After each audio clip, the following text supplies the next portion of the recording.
All right, let's jump right in and talk about one of the absolute biggest financial decisions you could ever make in your lifetime. Imagine for a second being offered a guaranteed income for life, an income that actually rises with inflation, and one that you literally can never outlive. Pretty great, right?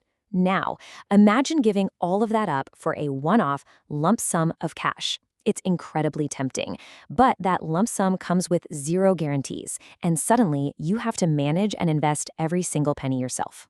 This is the massive, heavy reality of choosing whether or not to transfer out of a defined benefit pension scheme. It's a choice between a lifelong safety net and a highly risky cash offer. Okay, let's dive into this. Here is our roadmap for today's explainer. 1. The pension promise. 2. What you stand to lose.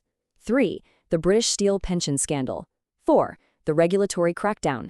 5. Strict legal transfer rules. And finally, 6. Who should actually transfer? Starting right off with Section 1, the pension promise, understanding your safety net.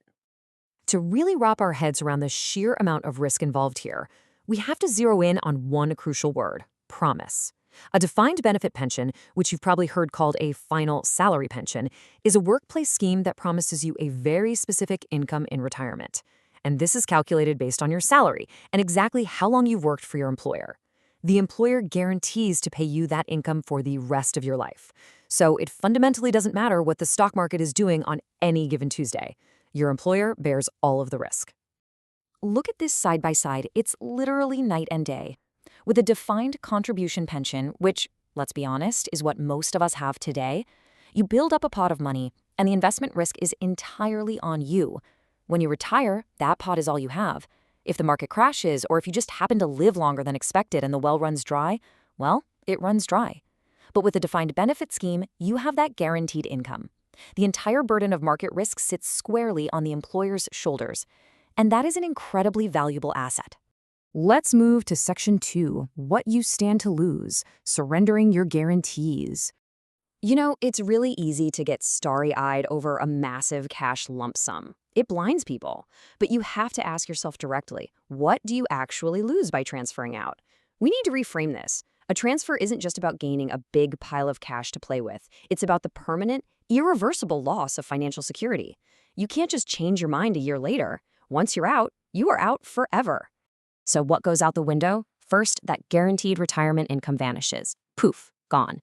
You also give up statutory protection against inflation, meaning your payouts won't automatically rise with the cost of living anymore. Gone too are the automatic survivor benefits for your spouse or dependents if you were to pass away. Oh, and you lose your safety net from the pension protection fund if your employer goes bankrupt. Instead of all those protections, you take on 100% of the investment risk. These losses are so severe that the FCA's COBS 19.1 rules officially require financial advisors to start with a baseline assumption that a transfer is simply a bad idea for most people. Which brings us to Section 3, the British Steel pension scandal, a cautionary tale. Now, this isn't just some theoretical exercise. The real-world consequences of giving up these guarantees can be utterly devastating. Just look at this staggering figure, £2.8 billion. That is the massive amount of money moved when around 8,000 British steelworkers were advised to transfer out of their highly secured defined benefit scheme. The real tragedy here? Many of these workers were given totally unsuitable advice, effectively pushing them to trade in their gold-plated guarantees for risky individually managed pots. Now, what's really interesting, and frankly tragic about this fallout, is the scale of the damage. The regulator, the FCA, had to take enforcement action against more than 20 individuals and firms because of serious misconduct. They ended up offering at least £106 million in redress to nearly 2,000 former members just to try and make them whole again. But get this, the National Audit Office reported that even this massive compensation effort still fell short by £18 million. And crucially, they've warned that the risk of savers transferring out under bad advice still heavily remains across the industry. To finally cap off this whole saga, the buyout of the British Steel pension scheme was officially completed on March 31st, 2026. This transitioned all the remaining scheme members into legal and general policyholders. It really highlights a massive, permanent shift for tens of thousands of people, and it solidifies exactly why regulators are now fiercely protecting consumers from predatory or even just negligent advice. So, let's look at Section 4, the regulatory crackdown, holding advisors accountable.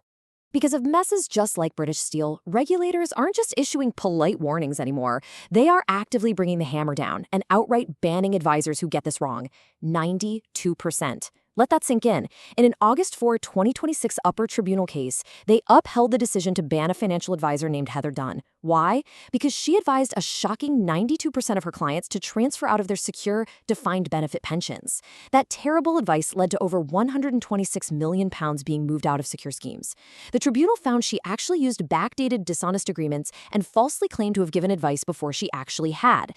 And it's not just her. We've seen recent bans upheld for other advisors too, like Richard Fennick and Frank Brewer, all for serious misconduct in pension transfer advice. Just listen to this powerful quote from the FCA's Therese Chambers. "Dishonesty and negligence have no place in our industry, and we will continue to take action against those who fall short of our standards. They have a zero-tolerance policy now. They demand incredibly strong justification before an advisor can tell you to transfer. And if that justification is missing, the FCA will act." In fact, the consumer group Which recently reported that the FCA is even consulting on simplifying pension advice rules right now, just to further bulletproof consumer protections and make sure these standards are completely unambiguous. And this leads us perfectly into Section 5, Strict Legal Transfer Rules, Protecting the Consumer.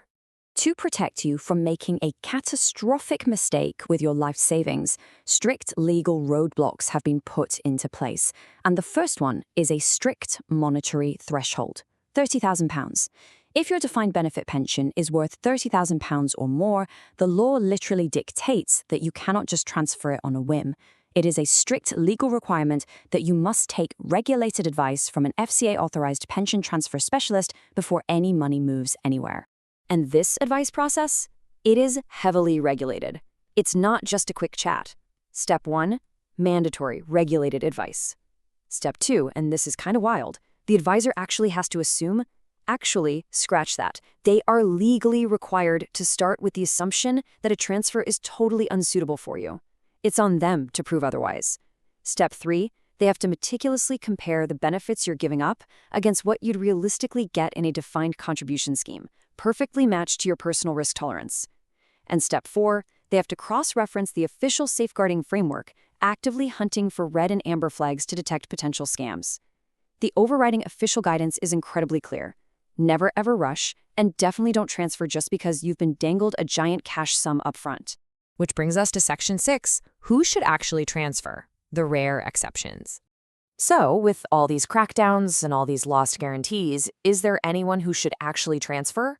Well, yes, but we are talking incredibly rare circumstances here. For example, if you're in serious financial difficulty, or maybe you have a very short life expectancy and absolutely no dependents. In those specific cases, you might logically want to access a chunk of your pension money now, rather than having a lifelong income stream you simply won't live to fully utilize. But unless you fall into these exceptionally narrow categories, giving up a guaranteed income for life is fundamentally a bad idea for the vast majority of people. But hey, to be completely impartial here, we also have to look at the broader data. According to the Broadstone Q3 2026 tracker, the typical consumer who did transfer is currently around £59,000 better off on paper. That's largely due to recent market conditions and how the calculations work out today. Because of this, no redress is actually payable in most of those specific cases right now. But listen, while some individuals have ended up financially better off today, removing their need for compensation, the initial risk they took to get there was absolutely massive. And remember, the ongoing investment risk remains entirely on their shoulders going forward. Which brings us right down to the core issue. A transfer is totally irreversible. Once you give up the promise of a defined benefit scheme, you can never go back. Ever. If you're even considering this, you have got to seek independent regulated advice. Take your time and make sure you fully understand the massive shift in risk. So, I'll leave you with this one heavy question to think about. Looking at the inflation protection, the lifelong security, and the sheer unpredictability of the stock market, are you absolutely certain you want to permanently surrender a guaranteed income for life?